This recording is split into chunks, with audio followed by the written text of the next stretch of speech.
Yo! I know it's been a while since I have done a video, but I've been busy getting my soul sucked away by grad school and teaching public high school, so sorry about that lapse, but here is another video. Today we're going to go over Prunus laurocerasus, which is actually known as the cherry laurel. It's a very cool tree, so this is the leaf that it belongs to. We're going to go over it, talk about it a little bit, get a closer look. Stay tuned. So this is the tree. Sorry about the camera quality. I need to invest in a new phone soon, but so this is where the leaf came from.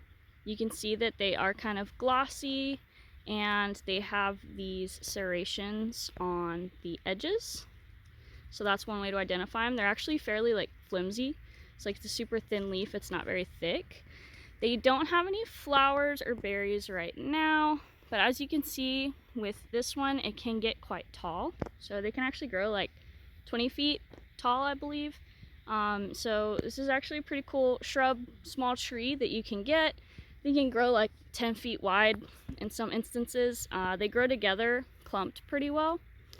So pretty cool, nice and big. If you want to use it as like woodland cover, some people plant this in their yards as a woodland cover shrub to kind of take up some space, but other people plant it just to have it as like a unique little plant in their garden. This is a smaller version just so that you can see some of the different sizes that it has. So this is the same plant, it just is not quite as big, and they're actually all over Nacogdoches. So this is on the other side of the trail, and there's one over here in the woods. We also just had a really bad flood, so a lot of the stuff is kind of destroyed recently, but these grow pretty much all over in Nacogdoches, Texas. So if you live around here, this is definitely a cool thing to check out. You will most likely be able to find one if you walk along like any trail, because look, here's another one, here's one, and they just keep going all the way down. So it won't be hard to find them. They are very widespread in East Texas.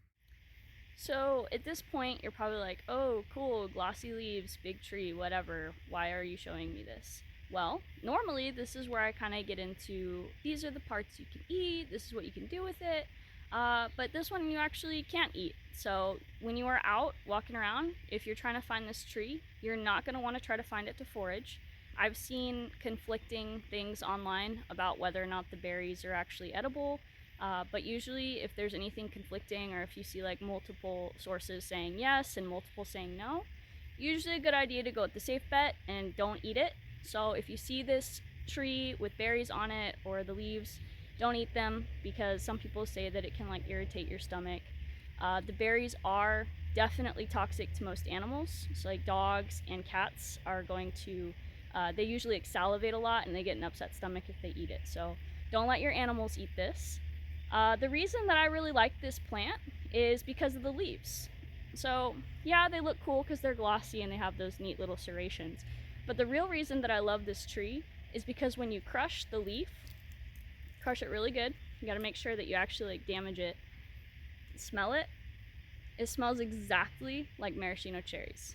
So personally, I love maraschino cherries. I will eat a whole jar of them if I am allowed to, which I'm an adult now, so I can technically buy them whenever I want. Or if you just want to have the nice smell, or if you're walking down the trail with some friends, you're like, hey, check this out. It's a really easy ID factor, but every single leaf, if you crush it up, it's gonna smell like maraschino cherries. I've also heard some people say it smells like crushed almonds, but same thing. So super cool plant. So if you ever see it walking around, you want to show your friends like a cool little fun fact, smells like cherries, go ahead, just grab a leaf, crush it up, and that's how you know you have the right plant.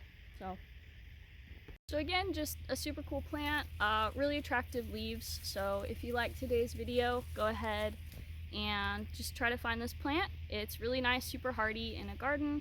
And if you're in Nacogdoches, definitely take to the trails, try to find one, and let me know if you like the smell. So that's it for today's episode. Thank you guys for watching. Hopefully I'll get a couple more videos out for you before I head to Florida. But thanks for watching.